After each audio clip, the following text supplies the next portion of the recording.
The goal of visualization is not to see a movie in your mind. And I think this misunderstanding is genuinely ruining a lot of people's practices. My grandfather was one of the original Silva method researchers, and I grew up as his research subject, being guided into states where visualization, it didn't feel like effort, where it just felt natural. What I know from that experience is something I want to share with you today, because this idea that visualization is something some people can do and some people just can't, it's not true. What's true is there's a fundamental misconception about what visualization actually is. And when I ask people what they mean when they say they can't visualize, it's almost always comes down to the same thing. They close their eyes and they don't see anything, or they get a vague flicker of something and then it dissolves, or they can picture a memory, but when they try to imagine something new, nothing shows up. And from that experience, they've decided they're not visualizers. And I want to offer something completely different, because the misunderstanding about what visualization is, it's not about any limitation in the person. Most of us grew up with the idea that visualization meant conjuring this vivid, detailed, almost cinematic image in your mind, like watching a movie on the backside of your eyelids. And if that's the standard, then yeah, a lot of people are going to feel like they're failing at it. But that's not what visualization actually is. And once you understand what it really means, the whole thing opens up differently. Visualization is really just directed inner experience. How do you sense things with your eyes closed? And that experience can be visual, but it can also be felt, sensed, known, heard, whatever comes most naturally to you. Think about your bedroom for a moment. Don't try to see it. Just let yourself sense your bedroom. What's the light like in there? How many windows do you have? Is there something on your bedside table? Do you even have a bedside table? What does the mattress feel like when you sit on the edge of it?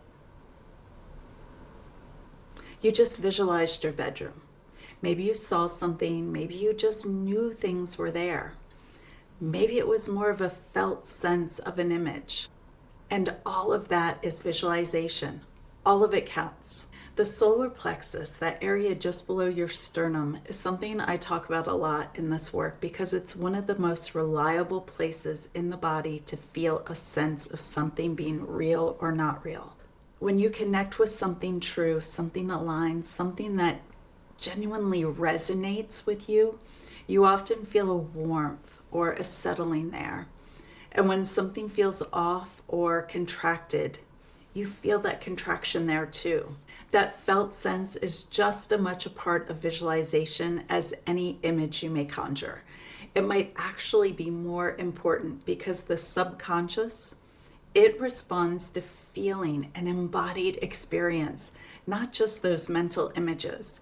So if you've been trying to visualize and feel like you can't because nothing shows up visually, I'd invite you to stop looking for an image and start noticing what you feel instead. That's a real signal, and it's one that your subconscious can actually work with. Now I want to talk about something that makes all of this work better, and that's the state you're in when you're doing your visualization. Your brain operates at different frequencies depending on what you're doing. When you're fully alert, analytical, solving problems, sitting here with me, listening, that's beta. It's our natural conscious state, and it is great for a lot of things, but it's not the most receptive state for inner work. Alpha is slower, calmer, more open. And here's what I love about this. You already know what alpha feels like. You move through it every single night as you're drifting off to sleep. And again, every morning in those few moments before you become fully awake, that drowsy, not quite here, not quite there feeling, that's alpha. What we're learning to do is access that state intentionally in the middle of the day with awareness so you can actually use it. And why does this matter in manifestation? Because when you're in alpha, the subconscious is genuinely more receptive. The visualizations, the felt senses, the intentions you're setting for yourself, they land at a deeper level than they do from that full waking beta consciousness. It's the difference between planting seeds in fertile soil that's ready versus the soil that's compacted and dry. The good news is that getting there doesn't require any special training or a long formal meditation. Yes, I heard your sigh of relief. It can really be as simple as one slow breath, softening of your gaze or closing your eyes and letting your attention settle inward for a moment. That's often enough. Your nervous system knows how to do this. It just needs your permission and a little guidance. Before I walk you through this practice, and yes, we're going to do this today, I want to share something about the intention you bring to it, because this makes a real difference. There's a significant gap between entering a practice with, okay, I'm going to give this a try, although it's never worked for me in the past, and entering in, I'm doing this for this purpose and it's going to work. The first keeps an old belief activated, the one that says things like, this probably doesn't work for me, or I've tried it before and nothing happened, so I'm not expecting anything now. The second starts creating new neural pathways before you've even closed your eyes. So before you do this, set a simple, clear intention, not a desperate hope, just a quiet, clear decision. I'm doing this for this purpose, and this is going to work. There's a few ways into alpha that I found work really well for different people. Closing your eyes is one of the simplest because the vast majority of information we take in is visual. So removing that input immediately begins to slow those brainwaves down. If closing your eyes feels uncomfortable, you can just soften your gaze and let it rest on a single point without really focusing on it. Or a flickering candle works really great for this. Some people do really well with walking. That slow, gentle walk, soft focus, that movement without destination. And the breath is always available. A slow inhale and a longer, slower exhale, that activates the parasympathetic nervous system and begins the shift naturally. Just a few of those and you'll feel the quality of your awareness change. The key with all of them is gentleness, not forcing your way into anything. You're creating the conditions for your nervous system to settle and slow down. From there, the rest follows naturally. All right, let's do this together. As long as it's safe, you can close your eyes or not. Taking responsibility for your own well-being, find a comfortable position. And if it does work for you, let your eyes close or soften. Take one slow breath in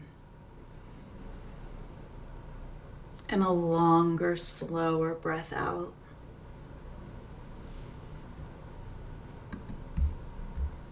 Let your shoulders drop. Let your jaw soften. Just arrive here for a moment. Take one more breath. And let your body settle a little more. Excellent. Just notice the quality of your awareness right now. It's a little softer, a little quieter. That's the direction we're moving. Now I want you to think of something you want to call in.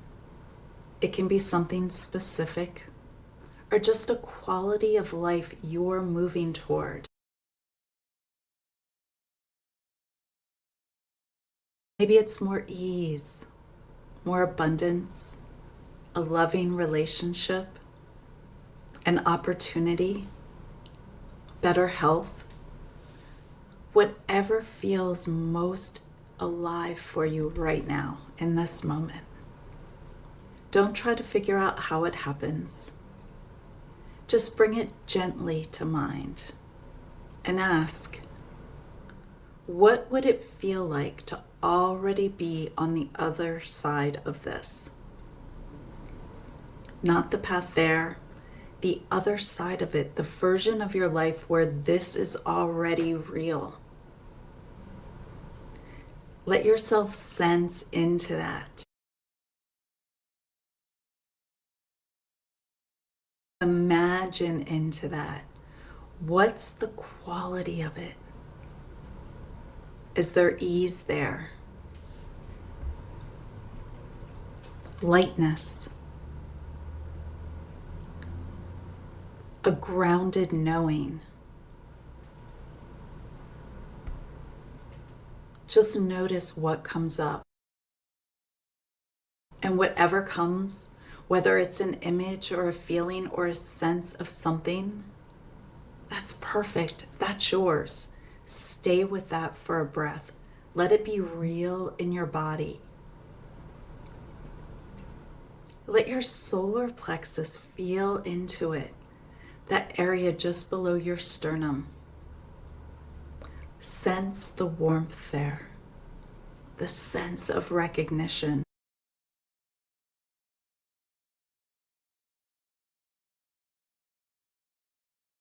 Now gently, without forcing it to stay, just let it go. Release the grip. Trust the signal was sent. You don't need to hold on to it. You just need to let it land in your body and then release.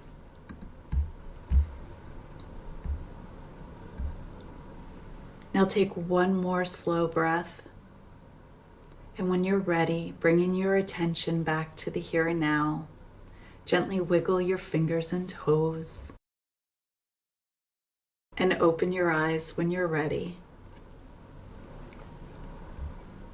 What you just did, even if it felt subtle, even if you're not sure you did it right, that's the practice.